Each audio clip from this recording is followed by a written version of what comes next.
Donc, vous êtes tous là pour découvrir une certaine vérité sur Panda. Qu'est-ce que Panda? Panda, est-ce un algorithme? Panda, est-ce un filtre? Est-ce que c'est peut-être les deux? On ne sait pas. C'est ce qu'on va voir là tout de suite maintenant. Donc une petite présentation sur ce fameux Panda version 4 surtout. On va avoir pas mal d'éléments. Je vais repasser sur beaucoup de choses que vous connaissez mais aborder différemment. Notez les choses dans vos têtes, vous me posez des questions après. De toute manière, c'est fait pour ça. Hein. Y a plein d'éléments à voir. Le mieux, c'est de repartir avec des réponses plutôt que rien du tout. Bonjour, enchanté, oui, voilà, donc je vous en prie. C'est ça, moi, ce que j'aime bien, c'est la convivialité. Tu viens nous rejoindre après Non, mais juste, je vais donner un petit café à Constantin. Voilà, Nordine va s'en occuper. Nordine Un petit café. C'est en cours. Ça y est. Passer sur cette petite première slide. Quels sont les critères dominants de cette mise à jour? Interaction pingouin, payday loan. Donc ça, c'est l'anti-spam. Hein. Ça vous parle ou pas tous ces petits termes? Hein, je reparle. Donc, pingouin, en gros, c'est pour filtrer le netlinking un petit peu abusif. On a payday loan, ça c'est pour tout le spam. Donc ceux qui vont vraiment aller chercher, taper de la requête ou des choses comme ça. Comprendre l'axe social linking avec Pingouin. Je vais revenir là-dessus spécifiquement parce qu'aujourd'hui, il est indéniable que les interactions que nous avons entre les différents algorithmes, donc les surcouches, l'algorithme de Google qui reste toujours fondamentalement le même, je vais bien insister aussi là-dessus. L'analyse sectorielle, donc je vais vous expliquer comment on peut faire une analyse sectorielle et comment fonctionne Panda vis-à-vis de tout ça. Et les petits conseils à suivre, toujours bon à prendre. Ou pas, on ne sait pas. Qu'est-ce qui change dans notre ami Panda, donc de la version 1 bien évidemment à la version 4? Alors par où commencer?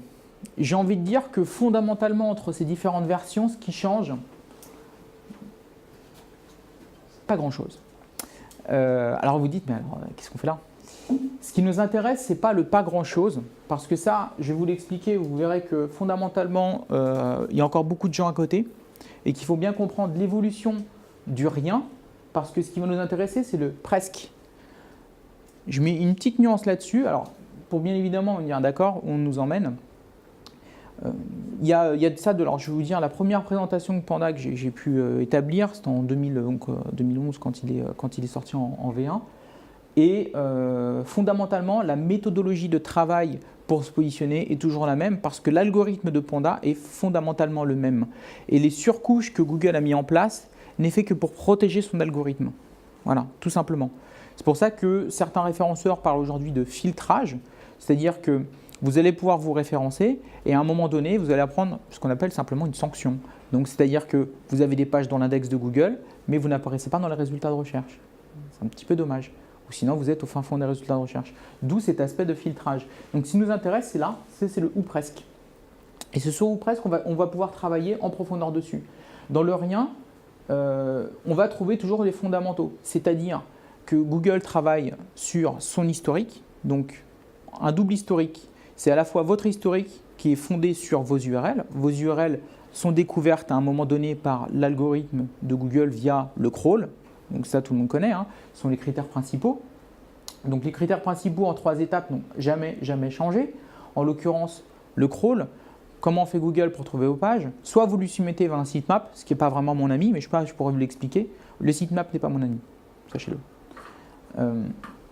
Donc le crawl, première étape de référencement, Google trouve vos pages. Donc là, il n'y a rien de sorcier, hein. Le moteur passe sur vos pages, il trouve ou pas vos pages. Après, on a toujours indexation. Donc, indexation, ce n'est pas parce que Google trouve vos pages qu'il vous met les pages dans l'index de Google. Ça, c'est toujours une étape à franchir aussi. Et donc, la troisième étape, celle où on va voir un peu plus de Panda, c'est l'affichage. Voilà. Pour être dans... et donc, on va avoir une synergie qui va jouer entre les deux. Parce qu'à partir de là, Panda et via les anti-spam et autres, bonjour, via les anti-spam et autres, va jouer entre l'affichage et le crawl. C'est-à-dire que les différents algorithmes vont travailler ensemble et que si vous êtes fortement cliqué sur les résultats de recherche, Google va activer des crawls. Si vous n'êtes pas du tout cliqué, Google va arrêter de crawler le site web et donc va arrêter de vous indexer et ainsi de suite.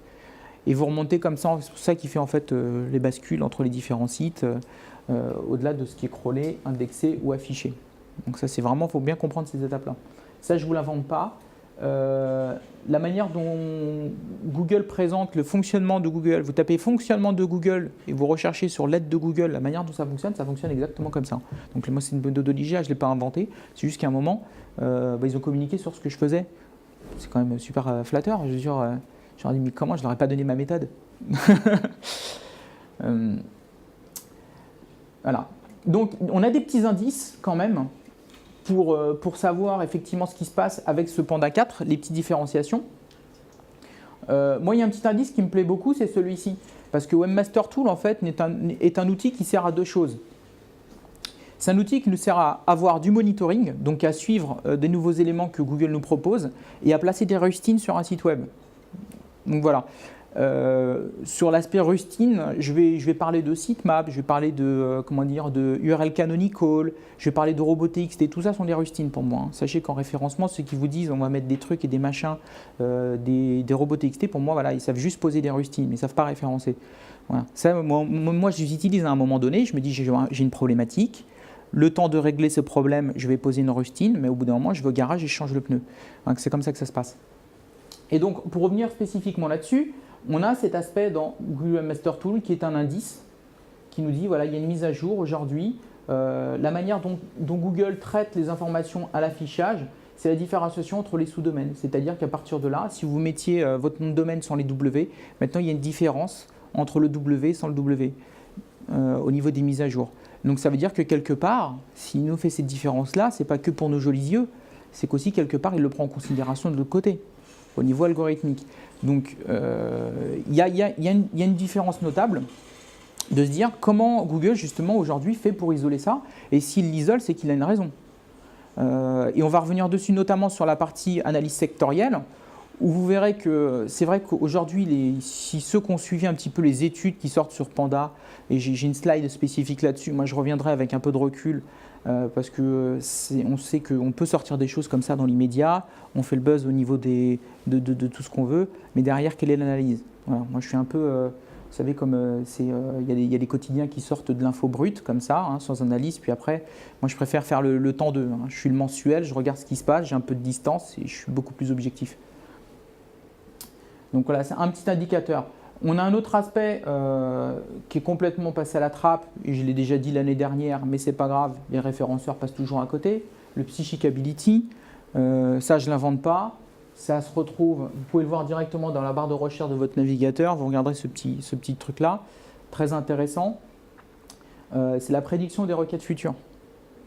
Donc Google a un système interne, je ne vous dis pas comment il a réussi à analyser ce truc-là, hein, parce qu'il est passé carrément en méthode alternative, pour prévoir les requêtes futures que vous allez pouvoir taper. C'est-à-dire qu'il a un tel historique en base de données qu'il sait quasiment à coup sûr quel est le champ de requêtes que vous allez pouvoir taper si vous avez tapé 2 requêtes d'affilée. En gros, c'est à peu près ça. Donc il est carrément dans le prédictif.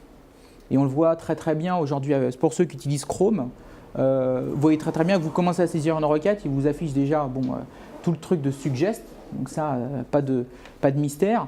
Mais en plus, en fonction de votre géolocalisation, etc., voilà, vous avez quasiment à coup sûr la première réponse qui s'affiche, c'est celle que vous voulez taper. Donc on est là-dedans. Ça, c'est très intéressant parce que justement, ça va aider les fameux filtres à s'améliorer au fur et à mesure du temps, d'où les différentes versions de Panda.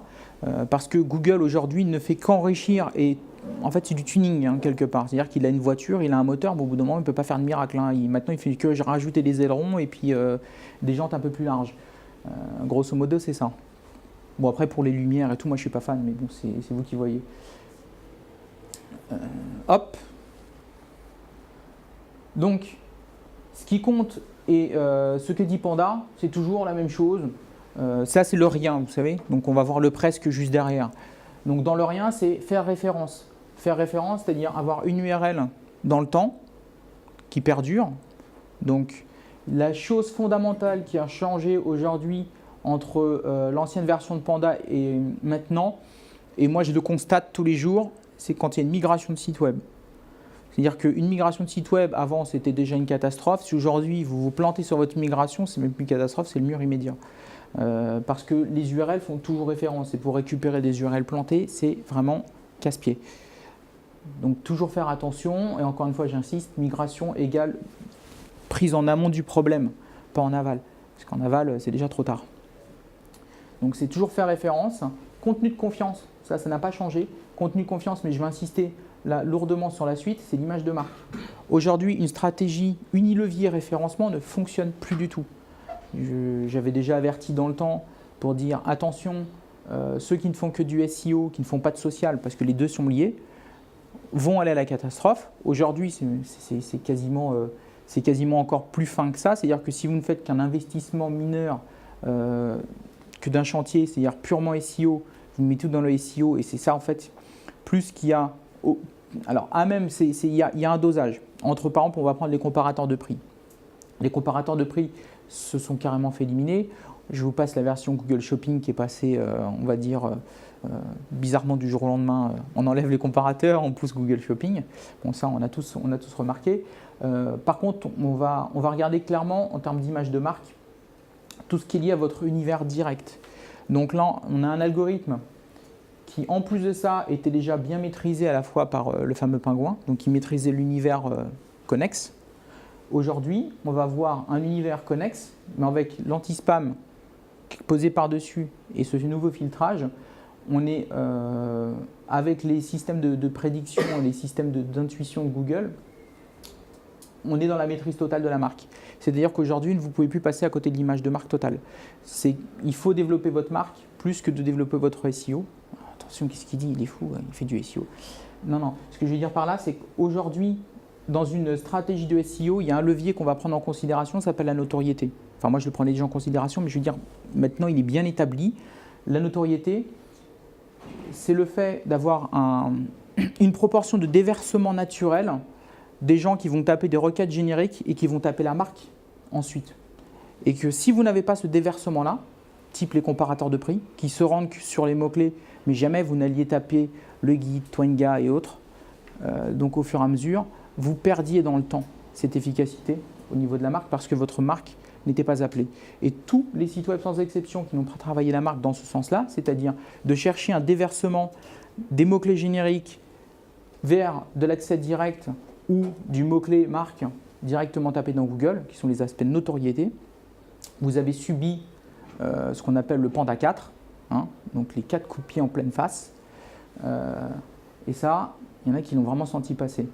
Historique de requête, donc l'historique de requête a double sens. Google a un historique de requête, c'est-à-dire vous tapez votre mot-clé, il a une listing, donc le listing des mots-clés qui va on va dire de 1 à 100, donc les 10 premières pages de Google. Donc on connaît quelle est la proportion de clics sur chaque domaine, chaque URL, j'insiste bien. Et là, on est capable de faire une variation dans le temps. Donc c'est simple, vous prenez Google Trends, vous voyez les variations de mots-clés, c'est à peu près ça. Donc là-dessus, ça se poursuit.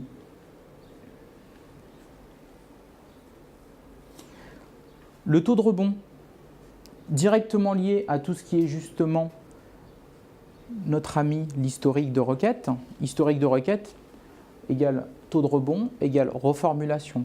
Sur certaines requêtes, vous pouvez voir un effet très très marrant. Vous tapez un mot-clé, vous allez sur une page web. Si vous revenez sur la page de résultats, une fois sur deux, le résultat la page d'où vous provenez du coup, le résultat vient de disparaître. Voilà. Donc il y a un double jeu qui se fait entre ce que Google fait et l'anti-spam. Donc l'anti-spam, lui, il va filtrer sur l'utilisateur via l'IP, via un tas de choses, la répétition, les fréquences, de voir si c'est juste sur cette requête-là ou s'il y en a une autre. Donc, il y a toute une tambouille de vérification quand même derrière avant d'éliminer définitivement un résultat. Mais en gros, les taux de rebond, c'est ce qu'il y a de plus néfaste aujourd'hui en référencement. Donc quelqu'un qui ne maîtrise pas correctement ses taux de rebond, il va y avoir un problème. Ce qui est d'autant plus facile qu'aujourd'hui, toutes les requêtes passent en HTTPS. Donc, il va falloir faire avec. Ça, c'est encore une autre problématique, hein, que Google nous rend complètement aveugles. Il faut maîtriser la chose. Il nous complexifie un petit peu ces algorithmes. Donc, à maîtriser. Alors, je vais revenir sur la partie analyse sectorielle dont je vous parlais tout à l'heure. J'ai pris donc, ce qui se trouve sur le web, une analyse d'un concurrent qui fait très bien les choses, en l'occurrence, hein, c'est pertinent, j'ai aucun problème là-dessus. La seule chose que je me pose aujourd'hui, si je prends justement avec un peu de recul ce type d'informations-là qu'on nous livre, à part nous mettre voici les domaines perdants, voici les domaines gagnants, voici la visibilité, l'évolution, moi personnellement, je ne sais pas quoi, arrobase, anneau jaune, universalis, etc., ça monte, ça descend et ainsi de suite. Personnellement, je m'en fiche un peu. Voilà. Moi, quand je vois ça, je m'en fiche un peu. Ce qui va un peu plus m'intéresser, évidemment, c'est une analyse sectorielle dimensionnelle. Alors, c'est des mots-clés compliqués pour faire des choses simples, en fait. C'est juste parce que, comme je suis un référenceur, vous savez, on a notre vocabulaire, hein. Donc, on parle de snippet, on parle de ça, on parle de link ninja. C'est pour vous embrouiller. Voilà, parce que sinon, si on parle juste d'analyse dimensionnelle, voilà. Qu'est-ce que c'est une analyse dimensionnelle? C'est une analyse d'un champ lexical. Donc ça c'est bon, j'ai remis tout le monde en place. Champ lexical, donc tout simplement, plutôt que de lister des mots-clés, des domaines en liste comme ça, l'analyse est plus pertinente de se dire, je pars de principe de comment fonctionne Google. Google, ce qu'on a vu tout à l'heure, il a un historique de recherche sur les recherches. Donc moi, ce que je vais faire, c'est lister l'historique de recherche. Je vais regarder l'ensemble des recherches. Donc je liste les mots-clés, je regarde les résultats de recherche. Donc sur des grosses volumétries, bien évidemment, hein, pour que ça reste pertinent. Donc on parle de centaines de milliers de mots-clés. Je vais définir un champ lexical par rapport à une activité donnée. C'est même plus qu'une activité donnée parce qu'en l'occurrence, là, je suis parti large. Je n'ai pas mis, par exemple, banque assurance parce que là, on est vraiment dans le sectoriel. J'ai mis, par exemple, argent. Voilà, je prends le champ lexical de l'argent. Donc c'est très large. Mais néanmoins, ça part d'un tas de domaines. C'est-à-dire que dans l'argent, je vais avoir aussi bien de la défiscalisation que des services bancaires pour accéder à ma banque postale, etc., ainsi de suite. Après, chaque site web, en fonction de mes résultats, j'ai une typologie de site web. E-commerce, blog, presse, social et j'en passe. Il y en a des tonnes. Voilà. Après, on pourrait diffuser site vitrine, tout ce que vous voulez. Ça, c'est la typologie de site web à laquelle on a affaire. Variation des listes de résultats. Parce que dans le temps, j'ai des variations. Et justement, la variation qui va nous intéresser, c'est l'avant et après Panda. C'est-à-dire, qu'est-ce qui s'est passé avant l'algorithme, qu'est-ce qui s'est passé après, et quelle est la variation par rapport à mon champ lexical. C'est quand même, à mon sens, plus intéressant à traiter de se dire, sur tel champ lexical, j'ai ce type de variation-là, plutôt que de dire, voici, je ne sais pas, site numéro 1, site numéro 2, site numéro 3. Ok, d'accord, mais ça donne quoi? Bon, ils ont monté, ils ont descendu. Moi, ça ne me parle pas.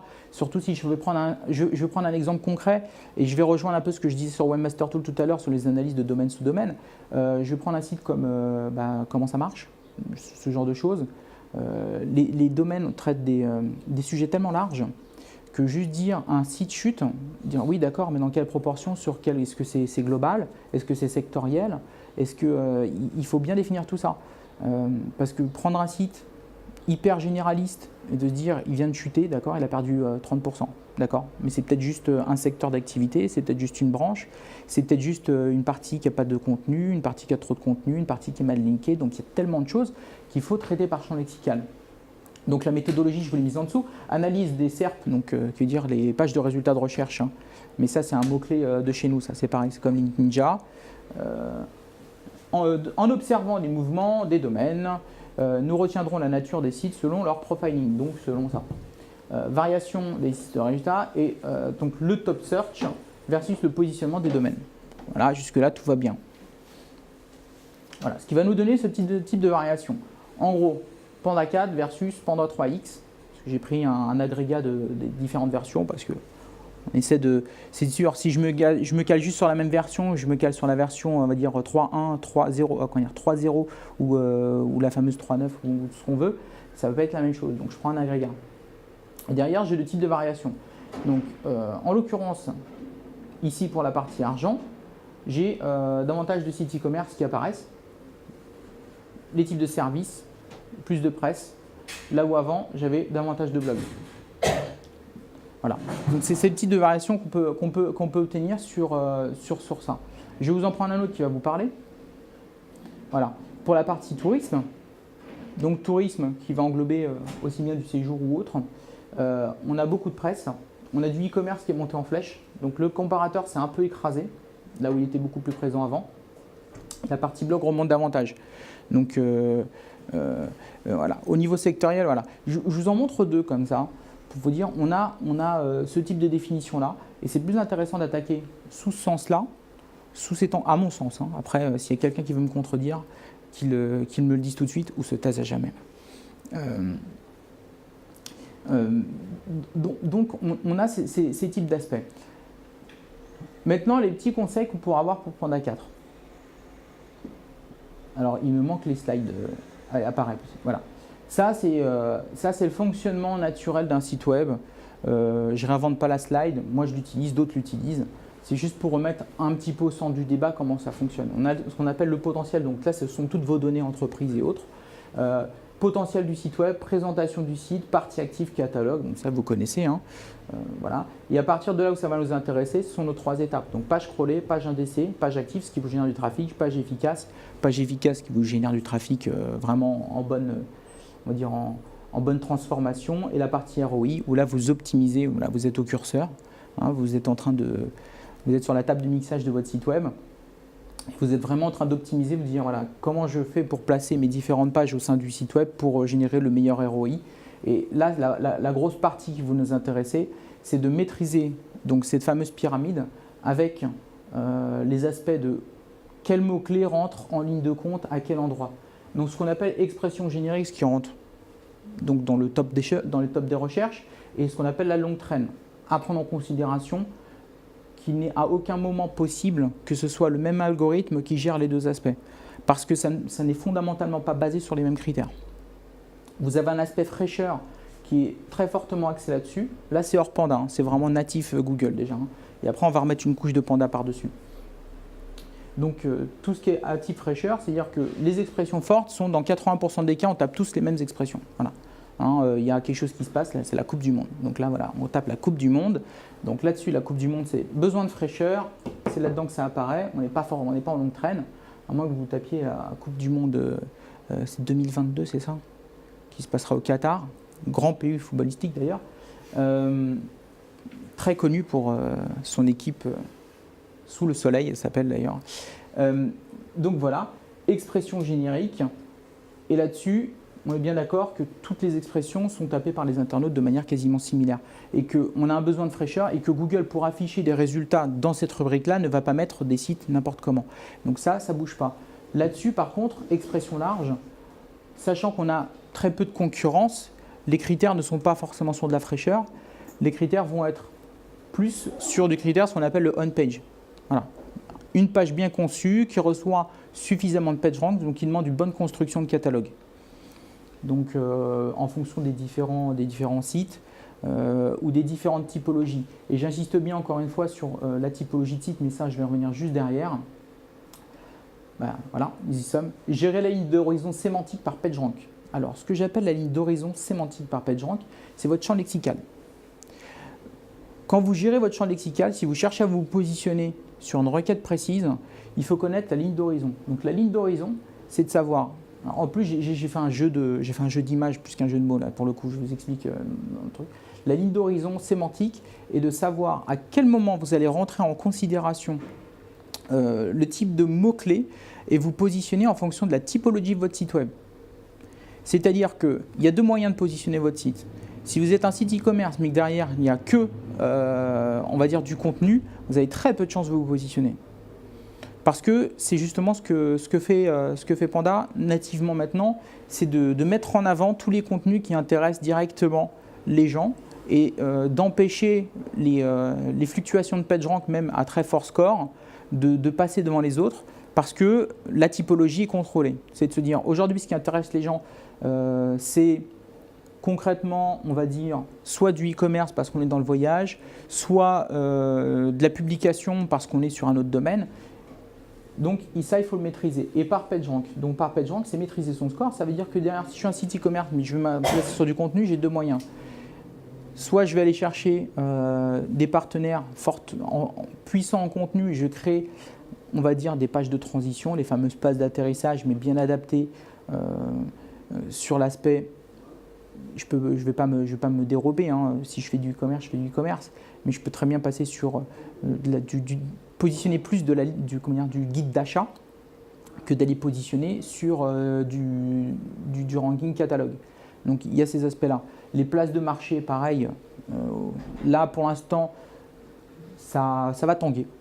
Ça va tanguer à venir. Donc je ne sais pas comment Google va se positionner encore véritablement là-dessus, mais ça va bouger. Et la ligne d'horizon, alors en plus, jeu de mots, pourquoi ? Parce que du coup, là, je vous ai mis un shoot d'écran de mon navigateur, donc mon magnifique navigateur. Et derrière, en fait, pour vous dire que quand vous arrivez là, le haut du navigateur, hein, la partie naturelle n'arrive qu'à partir de là. Hein. Donc pas grand-chose. J'ai pris sur un standard écran 1024 qui reste encore majoritaire pour le moment. On peut remercier les petits-enfants qui installent des ordinateurs pour leurs grands-parents pour des résolutions 1024. Parce qu'on aimerait tous passer en Full HD, mais ce n'est pas pour le moment. Les sites en Full HD, il va falloir encore attendre un petit peu. Voilà. Donc on est complètement écrasé par la publicité, sauf si vous tapez des requêtes complètement. Voilà. Mais pour ce type-là, c'est la pub qui prend quasiment tout le dessus. On ne s'en rend même plus compte, mais finalement, parce qu'on a des écrans un peu plus larges, hein, vous et moi, nous sommes dans le web, mais l'utilisateur, lui, généralement, voit ça. Donc Google rentabilise très très bien ses sites, hein. Il n'y a pas de problème. Il ne faut pas oublier qu'on a un aspect aussi qui a pas mal évolué et qui joue complètement, c'est tout ce qui est la partie mobile, donc tablette y compris, et qui fait qu'aujourd'hui tout est fait en un seul bloc, et que si vous voulez vous positionner, parce qu'en plus on a eu le cas là récemment, par rapport à ça, si vous voulez vous positionner sur des mots-clés et que votre site n'est pas responsive, vous partez tout de suite à la poubelle, quoi. Donc avant on se dit ah bah tiens on affiche et autres, maintenant c'est simple, hein. Si vous êtes sur un format truc, le site n'est pas responsive, vous partez à la poubelle. Donc c'est sans considération. Voilà. Et dans le même cas, donc ici j'ai isolé quelque chose de très intéressant. Normalement il y a le texte qui s'affiche avec. Voilà. Typer son SEO en fonction des demandes. Donc typer son SEO, c'est bien encore une fois de se dire, là je suis dans l'aide à domicile, je tape aide à domicile et on s'aperçoit que les premières requêtes sont Pôle emploi, service public et j'en passe et que les marchands n'arrivent que derrière. Donc ceux qui vendent du service à domicile. Donc ça veut dire que concrètement, on est isolé. J'ai le même cas sur un client en sécurité informatique. Hein.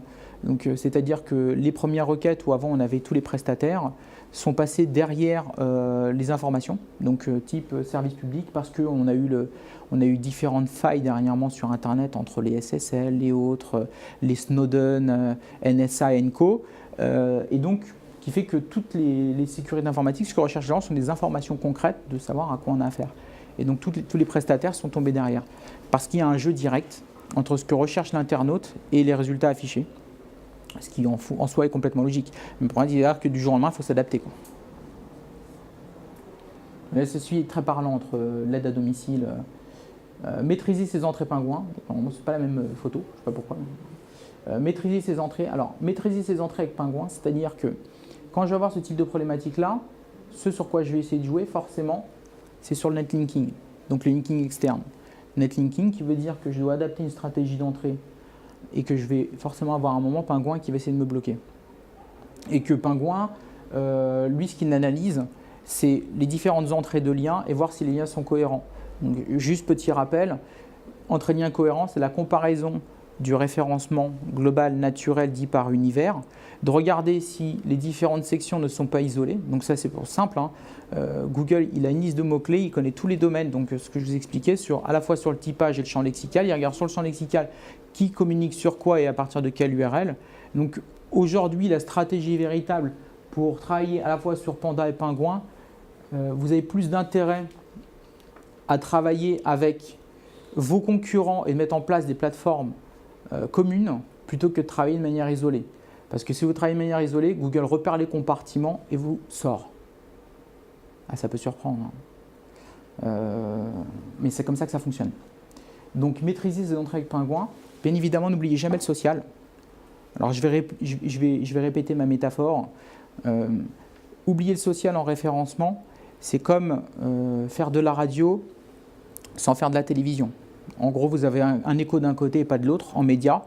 Donc il y a un problème, il y a un trou dans le mix média. Il y a un trou dans le mix média et ça c'est repérable en 2 secondes. On va se poser la question, mais pourquoi il fait ça et pourquoi il ne fait pas ça? Voilà. Maîtriser ses entrées. Ah ouais, ça s'affiche 2 fois. Quand on aime, on ne compte pas. Avez-vous des questions complémentaires? C'est le moment. Après, je ne réponds plus de rien. J'écoute. Vous parlez de taux de rebond.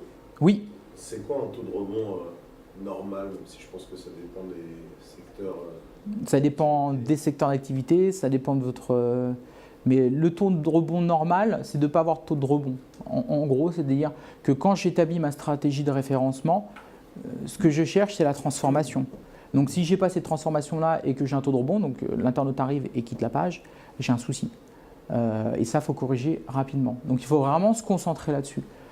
Aujourd'hui, il y a un aspect qui est indéniable, c'est de mixer le référencement et l'ergonomie. Parce qu'on peut difficilement maîtriser son référencement sans ergonomie. Déjà, je pense que n'importe quel référenceur vous fait modifier vos pages. Faut arrêter de... C'est l'un des points d'accès. Moi, quand je prends un site web, en l'occurrence, qu'est-ce que je fais? Le premier axe, c'est de modifier les templates. C'est de dire, voilà, il y a cette page-là, ça ne va pas, cette page-là, ça ne va pas, cette page-là, ça ne va pas, il faut faire comme ça. Le menu, il faut qu'il soit comme ça, il faut que ce soit accessible. Donc, on rentre là-dessus. Le deuxième point, c'est de se dire qu'à chaque fois si que je modifie ça, c'est pour créer des points d'entrée plus rapides. Et que forcément, je veux créer des points d'entrée plus rapides, c'est pour avoir des mots-clés plus forts. Et que je veux que ces mots-clés-là génèrent du trafic. Et que quand ce trafic arrive, mais une fois que je l'ai, donc j'ai cette acquisition égale transformation. Et que si je n'ai pas cette transformation-là, et que j'ai juste l'acquisition, ça va très très vite retomber. Et ça, aujourd'hui, ça se fait en un temps éclair de la part de Google. Avant, ça mettait un peu de temps et autres. Et vous pouvez demander, pas forcément à moi, parce que moi, je ne suis pas trop dans le black hat. Je survole le domaine, mais ceux qui étaient complètement dans le black hat, ils souffrent énormément aujourd'hui. Avant, ils arrivaient à positionner des sites. Aujourd'hui, en moins de 3 semaines, ils sortent. Ils sont obligés de créer des plateformes, ils sortent. Voilà. Donc, tous les gens qui sont à la fois dans tout ce qui est l'artisanat direct, ou tout ce qui est dans l'adulte, ça va très très vite. Donc la structure de référencement n'est pas du tout la même parce qu'ils sont bloqués par ces fameux critères de taux de rebond et autres.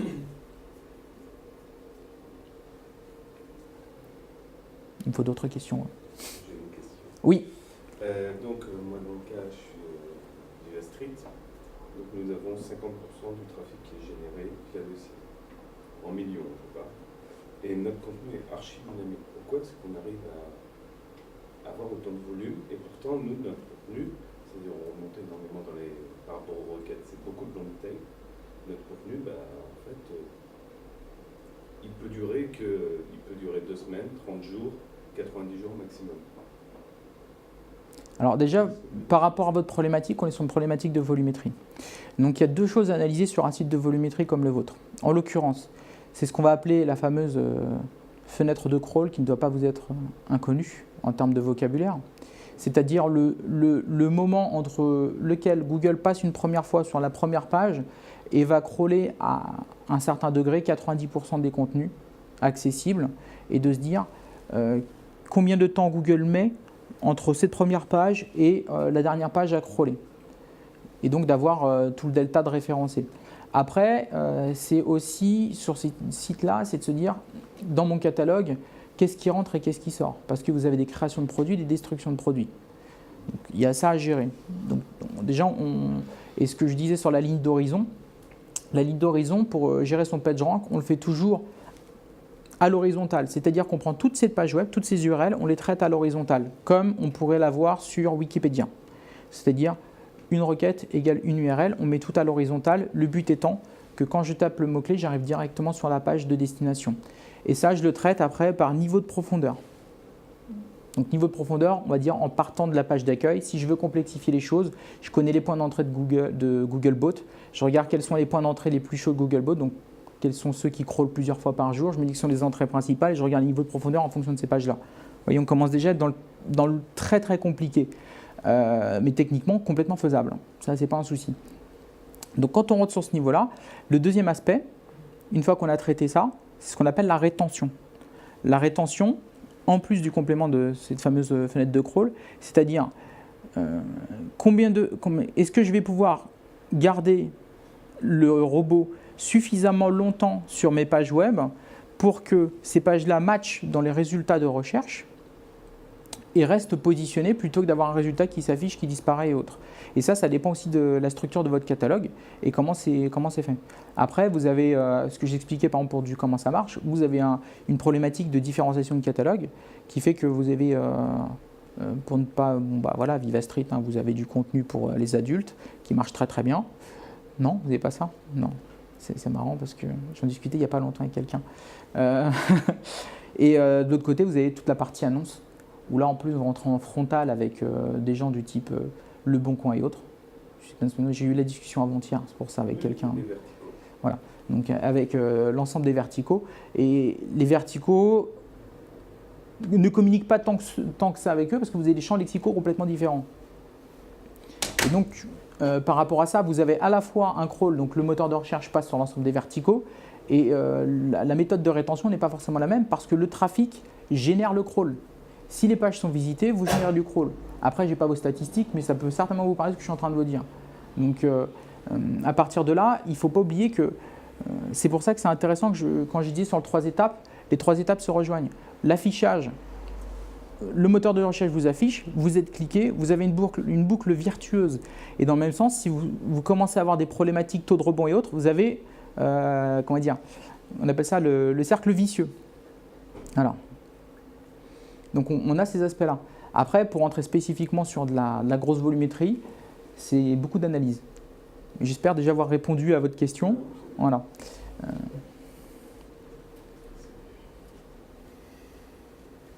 Jonathan a une question. Je vous écoute. Non, c'est bon? Ah. Pourquoi pas de sitemap? Ah, la fameuse question. Alors, d'expérience, quand vous mettez un sitemap sur votre site web, Google va crawler ces sitemaps-là. Déjà, il y a les problèmes humains. Problème humain, c'est-à-dire mise à jour du sitemap pas mis à jour. Donc, vous envoyez directement des 404 ou des 301 à Google. Ça, c'est dans 80% des cas. Deuxième chose, quand le robot Google, ce que souhaite Google, c'est d'imiter au maximum l'humain. L'humain étant feignant, c'est prouvé, hein, sinon on n'en serait pas là aujourd'hui. Hein. Vous regardez ce qui se passe, c'est la catastrophe dehors. Hein. La pollution, tout ça, bref. Donc l'humain étant feignant. Tu parlais des grèves. Ah, C'est pour ça que tu parlais des grèves. c'est intrinsèque au problème. D'ailleurs, j'ai entendu quelqu'un qui me dit les syndicats ne font tellement rien que quand ils créent une grève, ils appellent ça une journée d'action. C'est pas mal. Après, c'est de la polémique, on ne veut pas signer la CGT avec ça. Donc les sitemaps, pour revenir à ça, un moteur de recherche est feignant. Donc si on lui fournit les informations, il va se contenter de lire ça à plat. C'est un à plat ce qu'on lui fournit. Donc il n'y a pas de niveau hiérarchique d'information comme on pourrait l'avoir dans un crawl. Il ne connaît pas le contenu. Il ne va pas essayer de découvrir de nouvelles pages. Si je lui retire aujourd'hui le sitemap, après, bien évidemment, il y en a qui vont me dire ouais, et si ça ne marche pas, je flingue mon référencement. Si vous avez une bonne structure de site web, vous pouvez y aller quasiment les yeux fermés. Si vous avez des problématiques de référencement, ne retirez pas le sitemap parce que c'est le seul moyen qui trouve les URL. Mais quand on n'a pas de problématique de référencement, on peut y aller vraiment tranquillement, hein, ça sans problème. Et on le retire. Et donc, en le retirant, on force le crawl. Google va à nouveau crawler le site web parce qu'il n'a pas d'autre moyen que de découvrir des pages si je ne lui fournis pas les pages à un moment. Donc son seul moyen, c'est soit de trouver via le netlinking, donc les gens qui linkent vers votre site, le social, le truc et le machin, soit derrière d'aller crawler le site web, tout simplement. Donc d'aller découvrir des pages. Et donc de mettre un contexte sur tout ça, et donc de calculer le PageRank correctement, plutôt que d'avoir un fichier à plat, sans niveau de profondeur, sans rien, sans analyse particulière. Et de manière, c'est simple, quand on simule un moteur de recherche, et qu'on regarde les visites de Googlebot, on les compare, on s'aperçoit que plus on rentre en profondeur, donc on part de la page d'accueil, qui est censée être la page la plus forte en PageRank, pour le simple fait que vous avez un lien qui pointe vers la page d'accueil depuis toutes les pages, qui s'appelle le bouton retour, hein, ou le logo du site web. Donc c'est-à-dire que chaque page envoie un lien, et chaque rubrique reçoit un lien de la même façon. Donc c'est comme ça que se construit le PageRank au fur et à mesure, de manière itérative. C'est-à-dire que chaque page reçoit un lien, retransmet une partie de son score, et à chaque fois que Google voit qu'il y a un lien retour, donc la page d'accueil est recalculée parce qu'il y a des liens retour, et ainsi de suite, bon, un nombre d'itérations. Donc, il fait le tour une fois, deux fois, trois fois, puis au bout d'un moment il s'arrête. Ou il ne s'arrête pas, en fait on ne sait pas. C'est comme la recette de Coca-Cola, c'est combien il fait d'itérations, est-ce qu'il ne fait pas d'itérations, il continue ou pas. Bon, après je vais arrêter là parce que c'est moi qui vais devenir fou. Voilà. Donc c'est surtout ces aspects-là au niveau du sitemap. Si vous voulez le tester, testez-le sur, vous faites sauter des rubriques par exemple qui ne rankent pas très bien ou qui ne sont pas trop crawlées et qui sont dans le sitemap, faites-les sauter. De toute manière, vous n'avez pas de trafic dessus, vous verrez si ça repart. Moi je vous dis que ça repart.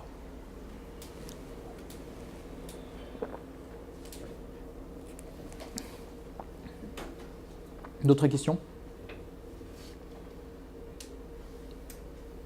Non, c'est bon? Bon, et bien voilà. Vous pouvez retourner manger des croissants. Merci. J'espère que ça vous a plu quand même.